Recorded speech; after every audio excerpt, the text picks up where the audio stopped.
സത്യം പറഞ്ഞ ഷാനവാസിന്റെ ആ നിൽപ്പ് കണ്ടിട്ട് എനിക്ക് സങ്കടം വന്നു കേട്ടോ. അവിടെ ഷാനവാസിനെ കെട്ടിപ്പിടിച്ചിട്ട് ആദിലി നൂറ നിൽക്കുന്ന ആ സീൻ ഉണ്ടല്ലോ, ബാക്കിൽ നിന്നും പുറകിൽ നിന്നും ആദിലി നൂറയും ഷാനവാസിനെ ഹഗ് ചെയ്ത് നിൽക്കുന്ന ആ ഒരു സീൻ എന്റെ കണ്ണറിയിച്ചു. പക്ഷേ ആദിലി നൂറയും അവിടെ ഹഗ് ചെയ്തോണ്ടല്ല എന്റെ കണ്ണ് നിറഞ്ഞത്, ഷാനവാസിന്റെ കണ്ണ് നിറഞ്ഞ ഒഴുകുന്നുണ്ടായിരുന്നു. കാരണം മറ്റൊന്നല്ല, ഷാനവാസ് അവരെ സ്നേഹിച്ചത് റിയൽ ആയിട്ടായിരുന്നു. അതൊരു റിയൽ ആയിട്ടുള്ള ഒരു മനുഷ്യനാണ്, പച്ചയായ മനുഷ്യനാണ് ഷാനവാസ് എന്ന് പറയുന്ന വ്യക്തി. പക്ഷേ ആ വ്യക്തിയെ മനസ്സിലാക്കാനായിട്ട് ആ വീട്ടിലുള്ള പലർക്കും സാധിച്ചിട്ടില്ല. പലർക്കും സാധിച്ചിട്ടില്ലെങ്കിൽ പോട്ടെ എന്ന് വിചാരിക്കാം. മനസ്സിലാക്കേണ്ട രണ്ടുപേരായിരുന്നു ആദിലയും നൂറയും. അവരെ ഒട്ടും തന്നെ ഷാനവാസ് എന്ന വ്യക്തിയെ മനസ്സിലാക്കിയിട്ടില്ല. വീക്കെൻഡ് എപ്പിസോഡിൽ ലാലേട്ടൻ വന്ന് ഷാനവാസിനെ വഴക്ക് പറയുന്ന സമയത്ത് ഷാനവാസ് പുറത്ത് മോശം ഇമേജ് ആണെന്ന് വിചാരിച്ച് ആ വ്യക്തിയെ അപ്പാടെ അത്രയും മോശമായിട്ട് ഇന്നൊക്കെ അനുമോളുടെ അടുത്തിരുന്ന ആദിലയും നൂറയും പറഞ്ഞ ആ വർത്താനം ഉണ്ടല്ലോ ഷാനവാസിനെ കുറിച്ച്, ചെപ്പ കുറ്റിക്ക് നമുക്ക് അടിക്കാൻ തോന്നുന്ന തരത്തിലുള്ള വർത്താനാണ് ഇന്ന് ആദിലയും നൂറയും പറഞ്ഞത്. അതുകൊണ്ട് എനിക്കിനി അവരുടെ അടുത്ത് ഒരു സിമ്പതി ഒന്നും തോന്നുന്നില്ല കേട്ടോ. ഇപ്പൊ നിങ്ങൾ ഷാനവാസിന് വന്ന് ഞാൻ ഹഗ് ചെയ്തപ്പോൾ എനിക്ക് കരച്ചിൽ വന്നു എന്ന് പറഞ്ഞത് ഒരിക്കലും അവർ തമ്മിൽ ഒന്നിച്ചു എന്നുള്ളത് കൊണ്ടുള്ള കരച്ചിലായിരുന്നില്ല, അത് ഷാനവാസിനെ കണ്ടുകൊണ്ടുള്ള കരച്ചിലായിരുന്നു. ഷാനവാസിന് സത്യത്തിൽ ഈ സീക്രട്ട് ടാസ്ക് കൊടുത്ത സമയത്ത് ഒന്നും മനസ്സിലായില്ല ചുള്ളനെ. രണ്ടാമത്തെ തവണ ബിഗ് ബോസ് അത് വീണ്ടും വിളിച്ചു പറഞ്ഞ സമയത്താണ് ഷാനവാസിന്റെ കാര്യങ്ങളുടെ കിടപ്പ് വശം മനസ്സിലായത്. അതിനുശേഷം ഷാനവാസ് അതിഗംഭീരമായിട്ട് ആ ടാസ്ക് ചെയ്തു.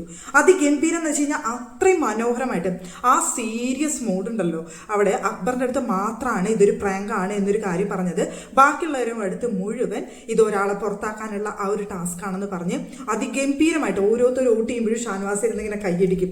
അത് കാണുമ്പോൾ അതിലേക്ക് നൂറയ്ക്ക് അങ്ങ് കലിപ്പ് വരുന്നുണ്ട്.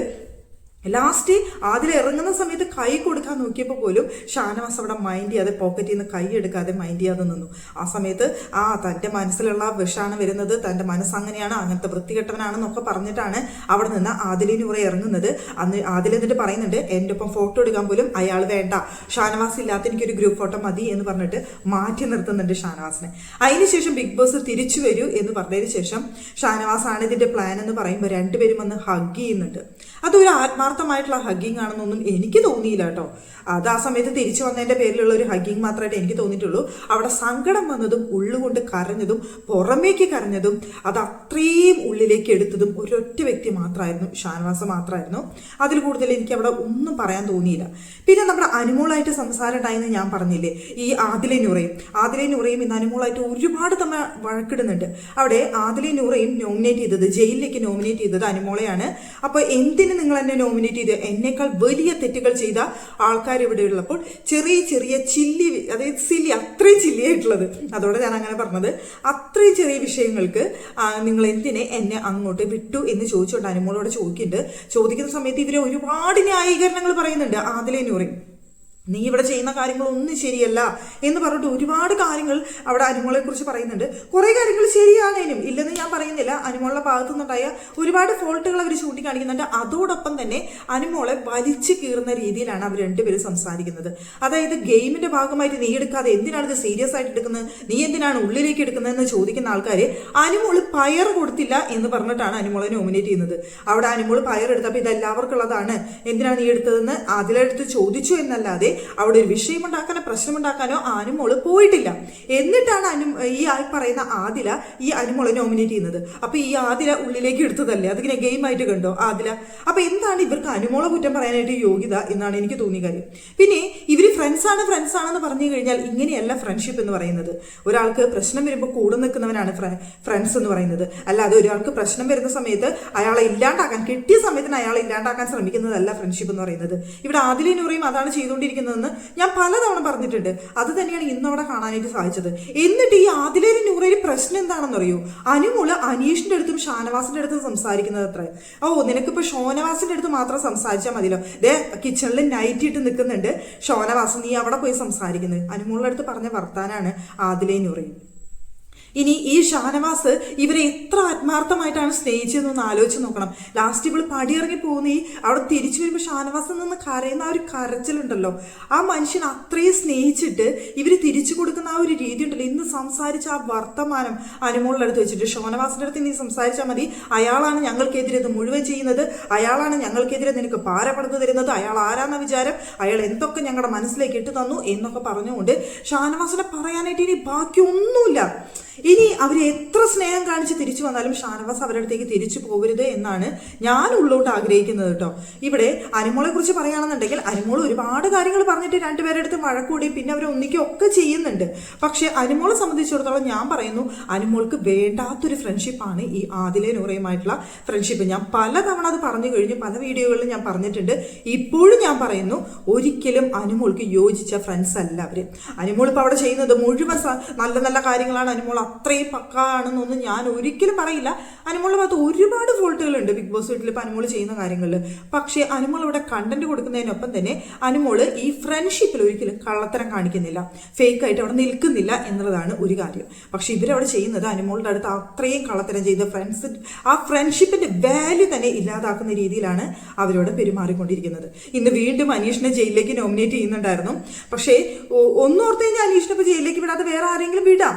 പക്ഷെ മറ്റൊന്ന് ഓർത്തു കഴിഞ്ഞാൽ ഈ പറയുന്ന അനീഷ് അവിടെ ചെയ്യുന്ന പല കാര്യങ്ങളും ഇറിറ്റേഷനാണ്. ഇങ്ങനെ പറഞ്ഞുകൊണ്ട് തന്നെ ഇരിക്കുക, മറ്റുള്ളവരെടുത്ത് ഇങ്ങനെ അടിസ്ഥാനപരമല്ലാത്ത കാര്യങ്ങൾ ഇങ്ങനെ അടിച്ചേൽപ്പിക്കുക, ഇല്ലാത്തത് പറഞ്ഞുണ്ടാക്കുക. ഇന്നിപ്പോൾ ആര്യനെ നോമിനേറ്റ് ചെയ്യുന്ന സമയത്ത് പറയുന്നതാണ്, നിനക്ക് കാശുള്ളത് കൊണ്ട് എനിക്ക് വോട്ട് കിട്ടുമെന്ന് അവൻ പറഞ്ഞിട്ടുണ്ടെന്ന്. അങ്ങനെ ഒരു കാര്യമൊന്നും ആര്യം പറഞ്ഞതായിട്ട് എൻ്റെ അറിവിലില്ല. ആര്യന് ഒരുപാട് കാര്യങ്ങൾ നെഗറ്റീവായിട്ട് അവിടെ സംഭവിച്ചിട്ടുണ്ട്, ചെയ്തിട്ടുണ്ട്. ജീസലൊക്കെയുള്ള സമയത്ത് നമുക്ക് അത്രയും കലിപ്പളകുന്ന തലത്തിൽ ആര്യൻ അവിടെ പല കാര്യങ്ങളും ചെയ്തിട്ടുണ്ട്. പക്ഷെ ഒരിക്കൽ പോലും ആര്യൻ ഇങ്ങനെ എനിക്ക് പറയണ്ട, അതുകൊണ്ട് ഞാൻ വോട്ട് വാങ്ങിക്കും, വോട്ട് എനിക്ക് കിട്ടും, ഞാൻ കാശ് കൊടുത്ത് വോട്ട് വാങ്ങുന്നൊന്നും ആര്യൻ അവിടെ പറഞ്ഞിട്ടില്ല. പക്ഷെ ഇന്ന് പറയുന്ന അനീഷ് പറയുന്നത് അതൊക്കെയാണ്. അപ്പൊ ഇല്ലാത്ത കാര്യങ്ങൾ കുറേ പറഞ്ഞ് മറ്റുള്ളവരെ താറടിക്കാനായിട്ട് ശ്രമിക്കുന്ന അനീഷിന്റെ ആ സ്വഭാവം ഒട്ടും അനുയോജ്യമല്ല. അപ്പൊ ഇത് അവരവിടെ കുറേ സഹിക്കുന്നുണ്ട്. അപ്പൊ പിന്നെ അവരെയും കുറ്റം പറയാനായിട്ട് നിവൃത്തിയില്ല എന്നാണ് എനിക്ക് തോന്നിപ്പോയത്.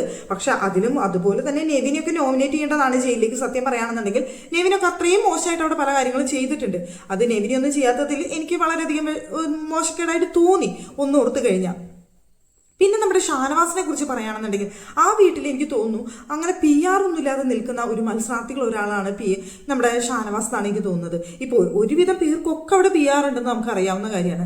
പക്ഷേ ഷാനവാസിനെ സംബന്ധിച്ചിടത്തോളം ഷാനവാസിന് ഒരു PR ലക്ഷങ്ങൾ കൊടുക്കാനോ അങ്ങനെയുള്ള ഒരു ആളല്ല. എന്ന് വെച്ച് കഴിഞ്ഞാൽ ചെറിയൊരു വരുമാനം കൊണ്ട് കുടുംബം, കുട്ടികൾ, വീട് അതിനെല്ലാം നോക്കി അത്രയും ഇതിൽ ജീവിക്കുന്ന ഒരു വ്യക്തി മാത്രമാണ്. റിയൽ ആയിട്ടുള്ള ഒരു മനുഷ്യൻ, പച്ചയായിട്ടുള്ള ഒരു മനുഷ്യൻ. അയാൾക്ക് എന്ത് കാര്യം പലതും ഗെയിമായിട്ട് എടുക്കാതെ അദ്ദേഹം ഉള്ളിലേക്ക് എടുക്കുന്നുണ്ട്. എന്ന് വെച്ച് കഴിഞ്ഞാൽ അയാൾക്ക് അത്രയും ഫീലിങ്സ് ആണ് ഉള്ളിലുള്ളത് എന്നുള്ളത് കൊണ്ട്. അപ്പൊ അങ്ങനെയുള്ള ഒരു മനുഷ്യൻ, പ്രത്യേകിച്ച് അറ്റാക്ക് വന്ന് ഇത്രയും സീരിയസ് ഒരു ലെവലിൽ വന്ന് നിൽക്കുന്ന ഒരു മനുഷ്യൻ ഈ ബിഗ് ബോസ് വീട്ടില് ഇത്രയും PR-കളുടെ ഇടയിൽ, PR-കൾ ഇത്രയും മത്സരാർത്ഥികളുടെ ഇടയിൽ ഈ ഫൈനൽ 5-ൽ എത്തും എന്നുള്ള ലെവലിൽ ഷാനവാസ് അവിടെ നിൽക്കുന്നുണ്ടെങ്കിൽ അത് ഷാനവാസിന്റെ ഗെയിം അത്രയും ഇഷ്ടപ്പെട്ടതുകൊണ്ടും ഷാനവാസ് എന്ന് പറയുന്ന വ്യക്തിയെ ആൾക്കാർക്ക് ഇഷ്ടപ്പെട്ടതുകൊണ്ടും മാത്രമാണ്. അത് ഷാനവാസിന്റെ മിടുക്ക് തന്നെയാണെന്ന് ഞാൻ പറയും. അതിനൊരു സല്യൂട്ട് എന്തായാലും നമുക്ക് കൊടുക്കാവുന്ന കാര്യം. ഇപ്പോൾ അവിടെ പ്രോപ്പറായിട്ട് ഉറങ്ങാൻ പറ്റുന്നില്ല, ഫുഡ് കിട്ടുന്നില്ല, അവിടെ ഇത്രയും പ്രശ്നങ്ങളുടെ ഇടയിൽ അവിടെ മൈൻഡ് അത്രയും ഡിസ്റ്റർബഡ് ആവും, അല്ലെങ്കിൽ മനസ്സ് അത്രയും വിഷമിക്കും. അങ്ങനെയുള്ള ഒക്കെ സിറ്റുവേഷനിൽ ഒരു അറ്റാക്ക് വന്ന ഒരു വ്യക്തി ആ വീട്ടിൽ നിന്ന് ഇങ്ങനെ ഗെയിം കളിക്കണമെന്നുണ്ടെങ്കിൽ അദ്ദേഹത്തിൻ്റെ ഒരു വിൽ പവർ തന്നെയാണ്. അദ്ദേഹം അത്രയും സഹിച്ചും വിഷമിച്ചും അത്രയും ഇതാക്കിയിട്ടാണ് ഷാനവാസ് അവിടെ നിൽക്കുന്നത്. അതിലെനിക്ക് ആ ഷാനവാസിനെ പറയാതിരിക്കാനായിട്ട് കഴിയില്ല. അത്രയും എനിക്ക് ഒരു പ്രത്യേക ഒരു ഇത് തോന്നുന്നുണ്ട് ഷാനവാസിൻ്റെ അടുത്ത്. അതുകൊണ്ടാണ് കേട്ടോ ഞാൻ അങ്ങനെ പറഞ്ഞത്. എനിക്ക് ഭയങ്കര ഇഷ്ടമുള്ള മത്സരാർത്ഥിയാണ് ഷാനവാസ് പേഴ്സണലി. അതുകൊണ്ടാണ് ഞാൻ അങ്ങനെ പറഞ്ഞത്. അത് പറയാതിരിക്കാനായിട്ട് എനിക്ക് കഴിഞ്ഞില്ല. ഇന്നത്തെ ആ ഒരു എപ്പിസോഡ് കണ്ട സമയത്തും ഇപ്പോൾ ഷാനവാസിന്റെ ഇന്നത്തെ ടാസ്ക് നന്നായി ചെയ്തു. കഴിഞ്ഞ തവണ സീക്രട്ട് ടാസ്ക് കൊളാക്കിയ സമയത്ത് ഒരുപാട് നെഗറ്റീവ്സ് വന്നു. ഇത്തവണയും സീക്രട്ട് ടാസ്ക് ഷാനവാസ് കൊളാക്കുമോ എന്നുള്ളൊരു ചിന്തയുണ്ടായിരുന്നു. പക്ഷെ അതിമനോഹരമായിട്ട് ആ വ്യക്തി ചെയ്തു. ആൾക്ക് എനിക്ക് തോന്നുന്നു മുൻപുള്ള ഒരു സീസണും ഷാനവാസ് കണ്ടിട്ടില്ല. ബിഗ് ബോസ് എന്ന് പറയുന്ന ഷോ എന്താണെന്ന് പോലും മനസ്സിലാക്കാതെ വന്ന ഒരു വ്യക്തിയാണ് ഷാനവാസ് എന്നാണ് എനിക്ക് തോന്നിയ ഒരു കാര്യം. അതുകൊണ്ടാണ് ഈ സീക്രട്ട് ടാസ്ക് എന്താണെന്നോ അല്ലാന്നുണ്ടെങ്കിൽ മിഡ് വീക്ക് എവിഷനിൽ ഇങ്ങനെ സീക്രട്ട് ഒരു ടാസ്ക് കൊടുത്ത ഒരാളെ പുറത്താക്കണ പോലെ പ്രാങ്ക് കൊടുക്കുന്നതാണെന്നോ എന്താണെന്ന് പോലും ആ വ്യക്തിക്ക് അത് മനസ്സിലാവാത്തത് അതുകൊണ്ടാണ്. സത്യം പറഞ്ഞു കഴിഞ്ഞാൽ ഇപ്പോൾ വരുന്ന സീസണുകളിൽ എല്ലാവരും ഇതൊക്കെ കണ്ട് മനസ്സിലാക്കിയിട്ട് വരുന്നവരാണ്. ഷാനവാസ് പക്ഷെ ഒന്നും കണ്ടിട്ടോ മനസ്സിലാക്കിയിട്ടോ അറിഞ്ഞിട്ടോ വന്നൊരു വ്യക്തിയല്ല. അദ്ദേഹം അപ്പം എന്ത് തോന്നുന്നു ആളുടെ മനസ്സിൽ എന്നുള്ളതാണ് ആളുടെ ഗെയിം എന്ന് പറയുന്നത്. അപ്പോൾ അതിൽ തെറ്റുകളുണ്ടാവും, ശരികളുണ്ടാവും, അതൊക്കെ ഉണ്ടാവും. ഇന്നിപ്പോൾ അതാണ് ആ ടാസ്കിൽ സംഭവിച്ചത്. പിന്നീട് ആ കാര്യം മനസ്സിലായതിനു ശേഷം അതിമനോഹരമായിട്ട് അത്രയും സെൻറ്റി അടിച്ചിട്ടും ദേഷ്യം കാണിച്ചിട്ടും ഒക്കെ ആ ടാസ്ക് ചെയ്യുന്ന കണ്ടപ്പോഴുണ്ടല്ലോ എനിക്ക് ഒരു സല്യൂട്ട് കൊടുക്കാൻ തോന്നി. അത്രയും മനോഹരമായിട്ട് അവിടെ ഷാനവാസ് ചെയ്തു. അത് ആളുടെ മനസ്സിലേക്ക് അത്രയും ഹേർട്ട് ചെയ്തിട്ടുണ്ട്. ആദിലയും നൂറയുടെയും പെരുമാറ്റ രീതികൾ, അവർ ചെയ്യുന്ന കാര്യങ്ങൾ, പറയുന്ന കാര്യങ്ങൾ അത്രയും ഹേർട്ട് ചെയ്തിട്ടുണ്ട് ആ മനുഷ്യന്. അതാണ് അവിടെ കാണാനായിട്ട് നമുക്ക് സാധിച്ചത്. പിന്നെ പറയുകയാണെന്നുണ്ടെങ്കിൽ അനുമോൾക്ക് ഈ ആഴ്ച വരുന്ന സമയത്ത് ലാലേട്ടൻ്റെ കയ്യിൽ നിന്ന് എന്ത് കിട്ടും എന്നുള്ളത് കണ്ടറിയേണ്ട കാര്യമാണ്. അക്ബറുമായിട്ടുണ്ടായിട്ടുള്ള ആ വിഷയത്തിൽ ആ ഒരു ബസ്സിലത്തെ കാര്യം പറഞ്ഞത് വളരെ മോശമായിട്ടുള്ള ഒരു സ്റ്റേറ്റ്മെന്റ് ആണ്. അതുകൊണ്ട് അനുമോൾക്ക് ഇനിയിപ്പോൾ ഇതിന്റെ പേരിൽ എന്തെങ്കിലും വാണിങ്ങോ അല്ലാന്നുണ്ടെങ്കിൽ മറ്റെന്തെങ്കിലും ഒക്കെ കിട്ടാനുള്ള ചാൻസ് ഇവിടെ കാണുന്നുണ്ട്. എന്ന് വെച്ച് കഴിഞ്ഞാൽ പല 1-2 വിഷയങ്ങളായി അനുമോൾക്ക് ഇപ്പോൾ വാണിങ്ങും പ്രശ്നങ്ങളും ഒക്കെ ഉണ്ടാവുന്നു. വീണ്ടും അനുമോൾ മോശമായിട്ടുള്ള പദപ്രയോഗങ്ങൾ നടത്തിയത് കൊണ്ട് അവിടെ അനുമോൾക്ക് എന്തെങ്കിലും ഒരു ചെറിയ വാണിംഗ് കിട്ടാനായിട്ട് ചാൻസ് ഉണ്ട്. പിന്നെ ഇന്നത്തെ എവിക്ഷനിൽ ആരാണ് പുറത്തു പോയതെന്ന് ചോദിച്ചു കഴിഞ്ഞാൽ ലക്ഷ്മിയാണ് എന്നൊരു ന്യൂസ് പരക്കെ കേൾക്കുന്നുണ്ട്. എനിക്കിപ്പോൾ 100% ഉറപ്പ് പറയാനൊന്നും പറ്റില്ല ലക്ഷ്മിയാണെന്നുള്ളത്. എന്നാലും പറഞ്ഞു കേൾക്കുന്നത് ലക്ഷ്മിയാണ് ഈ ആഴ്ച ഔട്ടായത് എന്നാണ് അറിയാനായിട്ട് സാധിച്ചിട്ടുള്ളത്. ഒരാളാണ് ഈ ആഴ്ച ഔട്ടാവുന്നുള്ളൂ. എനിക്ക് തോന്നുന്നു ഇനിയിപ്പോൾ ബാക്കി 9 പേരുണ്ടല്ലോ, നെക്സ്റ്റ് വീക്ക് അവര് ടാസ്ക് കൊടുക്കുന്നുണ്ടായിരിക്കും, ടിക്കറ്റ് ഫിനാലെ ടാസ്ക് കൊടുക്കുന്നുണ്ടായിരിക്കും. പിന്നെ പിന്നത്തെ അപ്പോൾ ഒരാൾ എന്നിട്ട് പോകുന്നുണ്ടാവും. പിന്നെ പണപ്പെട്ടി വെച്ചിട്ട് ഒരാൾ എടുത്ത് പോകുന്നുണ്ടായിരിക്കും. അപ്പോൾ ടോപ്പ് 6 ലാസ്റ്റ് വീക്കിലേക്ക് വരും. ടോപ്പ് 6 വന്നു കഴിഞ്ഞാൽ മിഡിൽ വീക്ക് എവിഷൻ വെച്ച് അവർ ലാസ്റ്റത്തേക്ക് ഫൈനൽ 5 വയ്ക്കുക, അതായിരിക്കും ഉദ്ദേശിക്കുന്നത്. അപ്പം ഇനി ഒരാൾ വെച്ച് തന്നെയാണ് പോകാനുള്ള ചാൻസ് എന്തായാലും ഉള്ളൂ എന്നാണ് ഞാൻ വിചാരിക്കുന്നത്. എന്തായാലും നമുക്കത് കണ്ടറിയേണ്ട കാര്യമാണ്. ഇന്നത്തെ എപ്പിസോഡ് എന്ന് പറഞ്ഞു കഴിഞ്ഞാൽ ഇതിലിപ്പോൾ തിളങ്ങി നിന്നത് ആരാന്ന് ചോദിച്ചു കഴിഞ്ഞാൽ അത് ഷാനവാസ് തന്നെയായിരുന്നു. ഷാനവാസിന്റെ അടുത്ത് അനീഷ് ഇന്ന് നന്നായിട്ട് പിണങ്ങുന്നുണ്ട്. ഷാനവാസ് അനീഷിന്റെ അടുത്ത് ഈ ഒരു ടാസ്കിന്റെ കാര്യം പറഞ്ഞില്ല. ഷാനവാസ് അനീഷിനെ കൂട്ടിയില്ല, അപ്പോൾ ഫേക്ക് ആയിട്ടുള്ള ഫ്രണ്ട്ഷിപ്പാണ് നമ്മുടെ ഷാനവാസിന്റെ ഇന്ന് അനീഷ് അവിടെ നിന്ന് പറയുന്നുണ്ട്. അപ്പോൾ സത്യം പറഞ്ഞു കഴിഞ്ഞാൽ എങ്ങനെയാണ് അനീഷിനെ വിശ്വസിക്കുക? നിങ്ങൾ തന്നെ ഒന്ന് പറ. ഇപ്പോൾ അനീഷ് ഫാൻസും എല്ലാവരും വന്നിട്ട് പറയുന്നുണ്ടാവും ഷാനവാസിന്റെ ഫേക്ക് ഫ്രണ്ട്ഷിപ്പാണ്, അതുകൊണ്ടാണ് അനീഷിനെ വിളിക്കാമെന്നൊക്കെ ചിലപ്പോൾ പറയുന്നുണ്ടായിരിക്കും. ഇപ്പോൾ കഴിഞ്ഞ തവണ നമ്മൾ ഷാനവാസിനെ തന്നെ അക്ബർ വിളിച്ച സമയത്ത് ഉണ്ടായ സംഭവം നിങ്ങൾക്ക് അറിഞ്ഞൂടെ? ഷാനവാസ് അത് വിശ്വസിച്ചില്ല. എന്ന് വെച്ച് കഴിഞ്ഞാൽ ഒരാൾ വിളിക്കുന്ന സമയത്ത് ഇതിലപ്പുറമാണ് ഇവിടെ അനീഷ് എന്ന് പറയുന്ന വ്യക്തി. എന്ത് വന്ന് പറഞ്ഞാലും ഷാനവാസിന്റെ പണി നോക്കിക്കോ, ഞാൻ എന്റെ കാര്യം നോക്കിക്കോളാം എന്നല്ലാതെ അവിടെ അനീഷ് വേറൊന്നും പറയില്ല. ഇനിയിപ്പോൾ അത് പറഞ്ഞത് ഇഷ്ടപ്പെട്ടില്ല എന്നുണ്ടെങ്കിൽ അത് വിളിച്ച് പറഞ്ഞാൽ അത് കൊളാക്കാനുള്ള ചാൻസും ഉണ്ട്. അപ്പോൾ അവിടെ ഷാനവാസിനെ വിശ്വസിക്കാനായിട്ട് തോന്നിയില്ല അനീഷിനെ എന്നുള്ളതുകൊണ്ട് തന്നെയാണ് അനീഷിനെ അവിടെ ഉൾപ്പെടുത്താതിരുന്നത്. പക്ഷെ അനീഷ് ഷാനവാസുമായിട്ടുള്ള ഫ്രണ്ട്ഷിപ്പ് ഇവിടെ കട്ട് ചെയ്തു എന്ന് പറയുന്നുണ്ട്.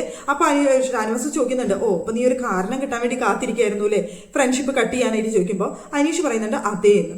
സത്യത്തിൽ അതെ, അതൊരു സത്യമാണ്. എന്താ വെച്ച് കഴിഞ്ഞാൽ അനീഷിനെ സംബന്ധിച്ചിടത്തോളം ഓരോ കാരണം കിട്ടുമ്പോഴും അനീഷ് പറഞ്ഞുകൊണ്ടിരിക്കുന്നത് ഞാൻ നീയായിട്ടുള്ള ഫ്രണ്ട്ഷിപ്പ് കട്ട് ചെയ്തു, ഞാൻ നീയായിട്ടുള്ള ഫ്രണ്ട്ഷിപ്പ് കട്ട് ചെയ്തു എന്നാണ്. കാരണം കിട്ടി കഴിഞ്ഞാൽ എങ്ങനെയെങ്കിലും ആ ബന്ധം അവസാനിപ്പിച്ച് ഒറ്റപ്പെടൽ സ്ട്രാറ്റജി കളിക്കണം എന്നുള്ളതാണ് അനീഷിന്റെ മെയിൻ ആയിട്ടുള്ള ലക്ഷ്യം. അതിന് വേണ്ടിയിട്ടുള്ള കളിയാണ് അനീഷ് അവിടെ കളിച്ചുകൊണ്ടിരിക്കുന്നത്. ആ സമയത്ത് ഒരു ചാൻസ് കിട്ടിയപ്പോൾ ഷാനവാസായിട്ടുള്ള ബന്ധം എങ്ങനെ അവസാനിപ്പിക്കാം എന്ന് ചിന്തിച്ചുകൊണ്ടിരിക്കുമ്പോൾ കാരണം കിട്ടുമ്പോൾ അത് അവസാനിപ്പിക്കുന്നു. പക്ഷെ ഷാനവാസിന്റെ ഭാഗത്ത് ഇന്നത്തെ കാര്യത്തിൽ എനിക്ക് തെറ്റുണ്ടെന്നൊന്നും പറയാനായിട്ട് ഒരിക്കലും കഴിയില്ല. ഈ ഒരു ടാസ്ക് ഒന്നും അനീഷിനെ വിശ്വസിച്ച് അനീഷിന്റെ അടുത്ത് പറയാൻ പറ്റില്ല. അത് അനീഷിന്റെ ക്യാരക്ടർ അങ്ങനെയാണ്, അനീഷിന്റെ പെരുമാറ്റം അങ്ങനെയാണ് എന്നുള്ളത് കൊണ്ട് തന്നെയാണത്. അതിന്റെ പേരിൽ ഇപ്പോൾ ഷാനവാസും അനീഷും തമ്മിലുള്ള ഫ്രണ്ട്ഷിപ്പ് അവിടെ ഇല്ലാണ്ടായി കഴിഞ്ഞാൽ ഇല്ലാണ്ടായോട്ടെ എന്ന് ഞാനും ചിന്തിക്കുള്ളൂ. എല്ലാവരും ഒറ്റയ്ക്ക് കളിക്കട്ടെ, അതല്ലേ നല്ലത്.